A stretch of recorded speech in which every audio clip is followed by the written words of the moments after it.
ये इतना खूबसूरत क्वेश्चन है जेई 2021 का, और मजे की बात है आप गूगल पे सर्च कर लो, मोस्ट ऑफ द प्लेसेस में इसका रॉन्ग आंसर दिया हुआ है। और कुछ रॉन्ग आंसर्स तो ऐसे हैं कि मैं समझ ही नहीं पा रहा हूं कि वो निकाले भी कैसे गए हैं। बट स्टिल, ये जो हमारी बिवेयर सीरीज है, इसका पर्पस किसी सोर्स को या किसी टीचर को डिमीन करना नहीं। यहां पर सिर्फ हम लोग कुछ ऐसे ट्रैप बताते हैं, कुछ ऐसी एरर बताते हैं जो जेई से रिलेवेंट है और बच्चे फंस सकते हैं और उसमें अपने मार्क्स लूज कर सकते हैं। ध्यान दीजिए, जेई आपका, इसलिए आपको समझना है, आपको इस कंट्रोवर्सी में नहीं पड़ना है कि किसकी बुराई कर दी, किसका वो कर दिया, कि हम बुराई किसी की नहीं कर रहे, गलती किसी से भी हो सकती है। और ये बहुत खूबसूरत ट्रैप है जो खुद जेई 2021 में आ भी चुका है। ये क्वेश्चन आप गूगल करिए, आपको बहुत सारे आंसर्स मिलेंगे। उसमें से ज्यादातर आंसर्स, कई सारे आंसर्स ऑप्शन ए बताते हैं, कुछ ऑप्शन सी बताते हैं और कुछ ऑप्शन डी बताते हैं। और सवाल ये उठता है कि भाई इनमें से असली में आंसर है क्या और कौन सा आंसर सही है। तो इनमें से कौन सा आंसर विच इज करेक्ट।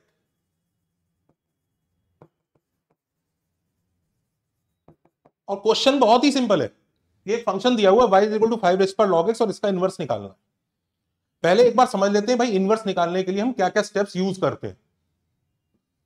तो देखिए 3 स्टेप यूज होते हैं इनवर्स को निकालने के लिए। जो पहला स्टेप होता है वो यही होता है कि पहले तो चेक कर लीजिए इनवर्स एग्जिस्ट करता है कि नहीं करता, जो कि ऑफकोर्स इस क्वेश्चन में करने की जरूरत नहीं पड़ रही है क्योंकि कुछ ऑप्शन में नन ऑफ दीज है ही नहीं।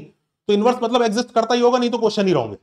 तो ठीक है, स्टेप 1 का कोई टेंशन नहीं है। फिर स्टेप 2 ये होता है, you interchange x and y. तो एक्स और वाई को आप इंटरचेंज करते हैं, वो एक्सप्रेशन नया आता है। और स्टेप 3 क्या होता है, you write y in terms of x. तो आप वाई को एक्स की फॉर्म में लिख देते हैं। और चलिए अब ये स्टेप्स अगर हम लोग इस क्वेश्चन पे करते हैं तो देखते हैं क्या आंसर आता है, और फिर ज्यादातर आंसर कौन से दिए गए हैं और वो जो रॉन्ग आंसर उनका क्या रीजन, उनमें कौन सा ट्रैप है जिसमें बच्चे फंस सकते हैं। ध्यान दीजिए, वीडियो को एंड तक देखिएगा क्योंकि इसके अंदर जो ट्रैप है वो बड़ा ही मस्त ट्रैप है। आप ये समझ लीजिए, वो बड़े आराम से जेई में एक बार आ चुका है, कई बार आएगा। और इनफैक्ट ये क्वेश्चन देख के मेरे लिए जेई की रिस्पेक्ट, मेरे मन में जेई की रिस्पेक्ट और ज्यादा बढ़ चुकी है। तो देखिए हम लोग स्टार्ट करते हैं। ये फंक्शन दिया था y is equal to 5 step 2 क्या किया हमने, x और y इंटरचेंज किए। This is your step. तो स्टेप 1 हमने अज्यूम किया कि भाई मान लीजिए, क्योंकि ऑप्शंस में नन ऑफ दीज नहीं है तो इनवर्स तो एग्जिस्ट करता ही होगा, इसीलिए पूछा गया है। और अगर नहीं करता होगा तो नन ऑफ दीज आंसर होना चाहिए, तो नन ऑफ दीज ऑप्शन में नहीं है तो इनवर्स एग्जिस्ट करता है। तो स्टेप 1 कर दिया। अब स्टेप 1 के बाद ये स्टेप 2 हुआ है कि भाई इंटरचेंज एक्स एंड वाई। तो आप देख सकते हैं एक्स और वाई इंटरचेंज हो गए। और उसका स्टेप 3 क्या था, find Y in terms of x. तो find Y in terms of X में हमने क्या किया, ध्यान दीजिए, मैं ये नहीं कह रहा हूं कि कौन सा ऑप्शन सही है कौन सा गलत है। ये ना सोचिए ऑप्शन सी मैं सही कह रहा हूं। आप तीनों ऑप्शन, जितने भी ऑप्शन है ए सी डी, वो तीनों ऑप्शन जो प्रचलित है उनको एक बार समझ लीजिए। इसके बाद हमें y in terms of x निकालना है। तो आप जानते हैं लॉग की प्रॉपर्टी होती है जिसमें ये और ये आपस में इंटरचेंज हो जाते हैं। तो ये इंटरचेंज किया हमने, तो y इधर आ गया, 5 उधर चला गया। And since we have to find y in terms of x, तो ये आंसर आ जाता है which is your option C, जो इनवर्स के तीनों स्टेप्स को फॉलो करके आता है। जो हमने ये जो तीनों स्टेप की बात की ना, अगर हम ये तीनों स्टेप फॉलो करें, दैट इज योर स्टेप 3। तीनों स्टेप S1 S2 S3 तीनों स्टेप अगर फॉलो करे जाए तो ऑप्शन नंबर सी आंसर आ जाता है। कोई दिक्कत की बात नहीं है। तो लोग कहते हैं भाई ऑप्शन नंबर सी करेक्ट है। पर अब सवाल यह आता है कि बाकी ऑप्शंस निकाले कैसे गए। ध्यान दीजिए, I am still not saying that option C is the final answer. I am just saying कि देखो उन तीनों स्टेप को करने के बाद ऑप्शन नंबर सी आता है। तो जाहिर सी बात है, ऐसा लगता है ऑप्शन नंबर सी सही होना चाहिए। पर एक बार ध्यान दीजिए, यहीं पर ये वाला जो स्टेप है ये ऑलरेडी आपको ऑप्शन नंबर बी दे चुका है। तो ऑप्शन बी यहां पर एग्जिस्ट कर रहा है, ऑप्शन सी यहां पर एग्जिस्ट कर रहा है। तो क्या ऑप्शन बी गलत है कि जब आपने इंटरचेंज किया और वो आंसर आया, क्या वो गलत है? और इनफैक्ट एक बार ये भी समझ लेते हैं कि ऑप्शन ए कैसे आया। ऑप्शन ए एक ऐसा ऑप्शन था जिसको मुझे ही नहीं समझ में आया बहुत देर तक ये कैसे आया। फिर मैंने कई सारे वीडियोस वगैरह देखे और कुछ वीडियोस तो ऐसे हैं जिन पे लाखों लाखों व्यूज हैं, लाखों लाखों व्यूज है। बच्चे खुश हैं कि वाह क्या सॉल्यूशन है। मैं आपको बताता हूं क्या सॉल्यूशन है। एक दो सोर्सेज हैं जिनमें बहुत पॉपुलर कोचिंग क्लासेस हैं, कुछ नए उभरते यूट्यूब चैनल है। ध्यान दीजिए, वो काम अच्छा कर रहे हैं, बच्चे की हेल्प कर रहे हैं। बट हम इस सीरीज में उन एरर्स को एम्फेसाइज करते हैं जो एसेंशियली कंसेप्चुअल एरर। हम भी उन चीजों पर ध्यान नहीं देते कि भाई कैलकुलेशन मिस्टेक होगी, 2 2 जा 5 लिख दिया, उसकी बात कर ही नहीं रहे हैं। We are not talking about that. भाई लिखते लिखते कुछ गलत हो गया, वो सबसे हो सकती है एरर्स। तो हम कंसेप्चुअल एरर की बात करते हैं कि जब जैसे इतने सारे बच्चे देखते हैं और देखने के बाद मान लीजिए वही एग्जाम में वो रिक्रिएट कर दे तो कहीं गड़बड़ ना हो जाए। तो बहुत सारे चैनल है, एक चैनल डिवाइन नाम से है, एक चैनल पी से शुरुआत होती है, उसके सॉल्यूशंस पड़े हैं उसमें, आप देख सकते हैं बहुत सारे चैनल्स हैं। उन सब चैनल्स में मैं बताता हूं ऑप्शन नंबर ए कैसे आया, what was the logic given. In fact उस लॉजिक को एक्सप्लेन करने के लिए भी ना मुझे थोड़ा सा उन्हीं वीडियोस की थोड़ी सी हेल्प लेनी पड़ेगी, क्योंकि मैं उसका लॉजिक भी थोड़ा सा एक्सप्लेन कर नहीं पाऊंगा। उसमें ऐसा कहा गया है कि already options x equal to something form में है, तो हमें कुछ नहीं करना है, x in terms of y निकालना है। तो x in terms of y निकालने के लिए आप दोनों साइड log ले लीजिए, log टू द बेस 5, और फिर x को यहीं से e रेस्ट पर log 5y लिख सकते हैं, और फिर ये इंटरचेंज हो जाएंगे। तो x is equal to y raised पर log 5e, which is x is equal to y, which means x is equal to y raised to power 1 by log 5। ये आंसर दिया हुआ है। और मजे की बात है, इन वीडियोस में पहले वो लोग ऑप्शन नंबर बी निकालते हैं, फिर उसे बताते हैं कि ये रॉन्ग है, और फिर वो आंसर निकालते हैं जो ये वाला ऑप्शन आ रहा है।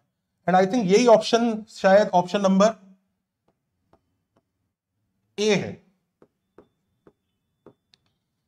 यही ऑप्शन नंबर ए है। अब जरा समझते हैं कि इन तीनों ऑप्शंस में से एक्चुअली सही ऑप्शन है कौन सा। देखिए सबसे पहले ना ये 3 स्टेप्स को समझिए, ये जो इनवर्स निकालने के ये 3 स्टेप है ना, इन 3 स्टेप्स को इतना पब्लिसाइज किया हुआ है हर जगह, ऑलमोस्ट हर जगह ये स्टेप आपको दिख ही जाते हैं, और इन स्टेप्स को हम लोग माइंडलेसली दिमाग में फिट कर लेते हैं कि भाई ये 3 स्टेप फॉलो करने हैं तो इनवर्स आ जाए। तो जो ऑप्शन ए है वो पता है कौन कौन से स्टेप फॉलो करके आया? ऑप्शन सी और ऑप्शन डी। ऑप्शन बी वही निकालेगा जिसकी कोई सिली मिस्टेक, कैलकुलेशन मिस्टेक हो रही होगी। ऑप्शन बी का कोई औचित्य नहीं है। एक्चुअली औचित्य तो ऑप्शन ए का भी नहीं था, बट स्टिल मुझे डिस्कस करना था क्योंकि सबसे ज्यादा वही पॉपुलर है। यूट्यूब वगैरह पे गूगल कर लीजिए, सब जगह ही मिलेगा। ऑप्शन ए में बताता हूं कौन कौन से स्टेप्स फॉलो किए।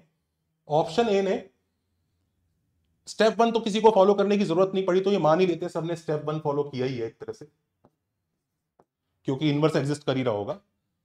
ऑप्शन ए ने इंटरचेंज नहीं किए एक्स और Y, they simply found out Y in terms of X, मतलब आपने उसी को सिंप्लीफाई करके X in terms of Y या Y in terms of X निकाल दिया। तो इन्होंने स्टेप 3 फॉलो किया, स्टेप 2 फॉलो नहीं किया। ऑप्शन सी ने स्टेप 1 फॉलो किया है और स्टेप 2 फॉलो किया एक्चुअली, और स्टेप 3 भी फॉलो किया। एंड ऑप्शन डी ने ये जो ऑप्शन है, एक्चुअली ऑप्शन डी है ये, this is option D, this is option D. हाँ, तो जो ऑप्शन डी है, ऑप्शन डी ने स्टेप 1 और स्टेप 2 फॉलो किया। तो इस थॉट प्रोसेस के साथ ऐसा लगता है कि भाई ऑप्शन ए और ऑप्शन डी तो पक्का ही गलत है, ऑप्शन सी सच्चा है क्योंकि वो तीनों स्टेप फॉलो कर रहा है। ऑप्शन ए को तो रॉन्ग बोल ही दीजिए। देखिए डेफिनेटली ऑप्शन ए रॉन्ग है। ऑप्शन ए का कोई मीनिंग ही नहीं है, जब तक आप एक्स और वाई इंटरचेंज नहीं करें इनवर्स आने का कोई मीनिंग ही नहीं है, देयर इज नो सेंस, वो गलत ही है। पर क्या ऑप्शन सी सही है कि ऑप्शन डी सही है? अब इसी में ना इन तीनों स्टेप्स को जरा समझते हैं। देखिए ये वाला स्टेप और ये वाले स्टेप, ये दोनों कंपलसरी स्टेप होते हैं। जब भी आप इनवर्स निकालते हैं ना, ये दोनों स्टेप्स कंपलसरी हैं, इनके बिना इनवर्स निकल नहीं सकता। इनवर्स होना चाहिए, और आप इंटरचेंज अगर कर दें, तो वो जरूरी है, वो करना ही पड़ेगा, उसके बिना होगा नहीं। क्योंकि इनवर्स की डेफिनेशन यही है, अगर alpha comma beta original function पे तो बीटा कॉमा अल्फा नए फंक्शन पे, तो आपके एक्स और वाई इंटरचेंज होनी चाहिए। उसके बिना कोई ऑप्शन निकाले जाए, वो कितने ही सोर्सेज में गिवन है, वो गलत ही है। तो ये दोनों तो कंपलसरी है, ये मानते हैं। पर क्या ये कंपलसरी है? एक्चुअली ये कंपलसरी नहीं है, this is a cosmetic step. Cosmetic मतलब ब्यूटिफिकेशन की वजह से किया गया कि खूबसूरत लगे आंसर। मैं आपको एग्जांपल दिखाता हूं, लुक एट दिस क्वेश्चन। जैसे मान लीजिए एक ओरिजिनल फंक्शन है 1/y cube is equal to 1/x, ये रिलेशन दिया हुआ है और बोला गया इसका इनवर्स निकालो। हम स्टेप 1 फॉलो करते हैं, मान लीजिए इनवर्स एग्जिस्ट कर रहा है, करता ही है। फिर हम क्या करेंगे, इंटरचेंज एक्स एंड वाई करेंगे। तो स्टेप 2 फॉलो करने के बाद आपको 1/x cube is equal to 1/y आ गया। और अब आप स्टेप 3 फॉलो करें तो आप y in terms of x लिखेंगे तो y equal to x cube लिख देंगे। ध्यान दीजिए, गलत है, दिस इज रॉन्ग। ये कॉस्मेटिक स्टेप है, असली स्टेप नहीं है। इनवर्स की डिमांड नहीं थी। रीजन बताता हूं। देखिए, ओरिजिनल फंक्शन, ओरिजिनल इक्वेशन पे, ग्राफ पे 0,0 लाइन नहीं कर रहा है, लेकिन इस पे कर रहा है। तो आपने यहां पर जो रेसिप्रोकल लिया या दोनों साइड लॉग लें या कुछ भी ऐसा करें, उससे अगर ओरिजिनल डोमेन और उस पर कोडोमेन पे फर्क पड़ रहा है तो वो स्टेप चेंज कर रहा है। या तो उसके साथ आप ओरिजिनल फंक्शन की डोमेन और कोडोमेन लिख के दिखाइए कि भाई original function a to b जा रहा था, तो मेरा जो इनवर्स है वो b टू a जाएगा, और फिर आप ये कॉस्मेटिक स्टेप कर लीजिए। लेकिन क्योंकि जिन ऑप्शंस में ये a b और b a दिया नहीं होता, जिन क्वेश्चंस में, जैसे यही वाला क्वेश्चन था जेई वाला, इसमें कहां गिवन था, देखिए, क्योंकि इसमें उसने अज्यूम किया कि भाई अंडरस्टूड है, बच्चा अपने आप ही समझ जाएगा डोमेन और कोडोमेन क्या है, वो सब चीजें। नहीं दिया होता तो आप सीधा सीधा आंसर निकालने की कोशिश करते हैं। तो इसमें हम लोगों ने अगर तीनों स्टेप फॉलो करें तो ध्यान से देखिए इधर क्या होता है अगर हम तीनों स्टेप फॉलो कर दें। स्टेप 1 और स्टेप 2 कंपलसरी है, यानी यहां तक तो आना ही था। इसके बाद जो हम काम कर रहे हैं ये कॉस्मेटिक स्टेप है, मतलब ब्यूटिफिकेशन के लिए कर रहे हैं, इसकी कोई जरूरत नहीं है। यानी एक्चुअली स्पीकिंग ये स्टेप 2 के बाद जो आया option D is correct. Option C correct हो सकता है अगर वो डोमेन वोमेन चेंज ना करे, डोमेन चेंज ना करे। अब देखो, ओरिजिनल जो फंक्शन है, ओरिजिनल जो ग्राफ है, उसमें x इक्वल टू 0 अलाउड ही नहीं है। देखो जरा, लॉग के अंदर 0 आ नहीं सकता, पर इसमें देखो अगर x को 0 डाल दोगे तो y 0 मिल रहा है। तो ये गलत है, ये कॉस्मेटिक स्टेप की वजह से आपने ओरिजिनल डोमेन ही चेंज कर दिया। तो या तो क्वेश्चन में इनिशियली गिवन होता कि x की डोमेन ये है और कोडोमेन ये है, फिर आप उसे इंटरचेंज करके लिखते तो ये भी सही हो जाता। लेकिन आप ऐसे तो नहीं लिख रहे हैं, आप तो सिर्फ फॉर्मूला ही लिख रहे हैं। तो खाली फॉर्मूले के ऊपर ये जिम्मेदारी नहीं होती। तो वो जो स्टेप 3 है, ध्यान रखिए, it's a cosmetic step, it's not an actual requirement to do it. हम इसे समझ लेते हैं कि ये रिक्वायरमेंट है। तो ऑप्शन ए जहां भी दिया हुआ है वो जो ऑप्शन, अच्छा, कई बच्चे इस क्वेश्चन को गूगल वगैरह पे सर्च करेंगे तो ऑप्शंस जंबल्ड अप हो सकते हैं, तो आप देख लीजिएगा मेरा ऑप्शन है, आपके जहां गूगल पे चेक कर रहे हैं वहां पर कौन सा ऑप्शन है, या मेरा ऑप्शन सी आपके गूगल पे जहां चेक कर रहे हैं वो कौन सा ऑप्शन है, या जो भी है। ऑल्सो ध्यान रखिएगा, मैंने बीच में वो एक जगह ऑप्शन बी लिख दिया था, वो ऑप्शन डी था। तो ये जो स्टेप है ये कॉस्मेटिक स्टेप है, इसकी जरूरत नहीं है, आपका इन्हीं दोनों से आंसर आ जाना चाहिए, इसलिए option D is the rightful correct answer. Step 3 अगर हम करते हैं और ओरिजिनल फंक्शन की डोमेन और कोडोमेन बरकरार रहती है, वो जो पॉइंट्स हैं, ऐसा नहीं कोई एक्स्ट्रा पॉइंट आ गया या कोई भाग गया, ये सब रहता है, देन तीसरा स्टेप भी चल जाएगा। तीसरा स्टेप का हक नहीं है, रिक्वेस्ट है कि कर सकते हो तो अच्छा। तो याद रखिए, इनवर्स निकालने के यही 2 स्टेप क्रूशियल हैं और इन्हीं 2 स्टेप का जो आंसर है उसका पहला हक है आना। तो इस क्वेश्चन का आंसर ऑप्शन डी है। कोई भी बच्चा ये वाली मिस्टेक ना करे, ध्यान रखे कि क्या आंसर रखना है सभी बच्चों को। तो मैं आपको होमवर्क में एक क्वेश्चन दूंगा, पर उसके पहले जो अभी सीखा उसका मॉरल ऑफ द स्टोरी समझ लेते हैं। मॉरल ऑफ द स्टोरी ये है कि इस क्वेश्चन में अगर आंसर हमने सीधा सीधा ये लिख दिया है, जो कि ऑप्शन नंबर सी था,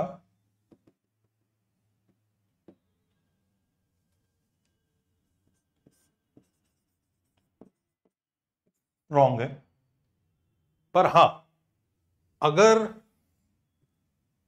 हम लोग आंसर ऐसे लिख देते हैं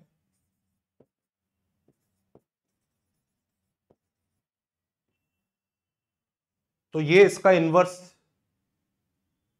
रिप्रेजेंट करेगा। आप ग्राफ बना के देख लीजिए डेस्मोस वगैरह पे, या फिर अगर आपको इसी फॉर्म में आंसर लिखना है, आपको y as a function of x बताना है, तो आपको ध्यान रखना पड़ेगा वो जो ओरिजिनल फंक्शन है वो एक्चुअली पूरा का पूरा ऐसे,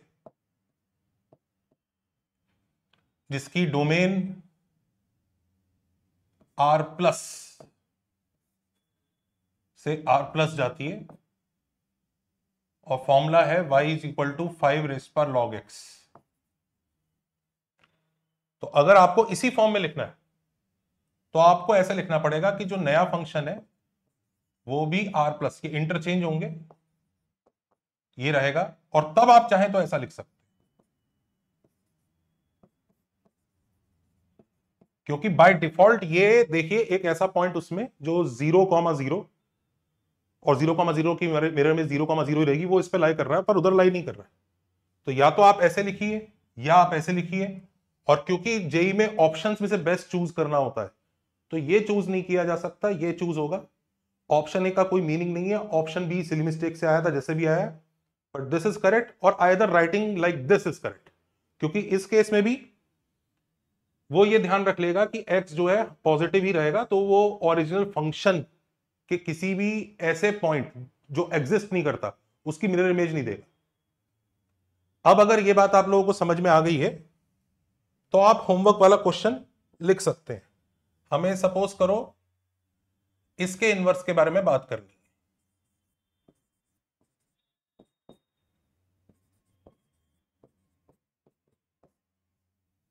हमें इसके इनवर्स के बारे में बात करनी है, तो ऑप्शंस में हम जो ये वाला स्टाइल है इस स्टाइल में आंसर कैसे लिखेंगे, that is what you have to give me in the comments. Take care and bye bye.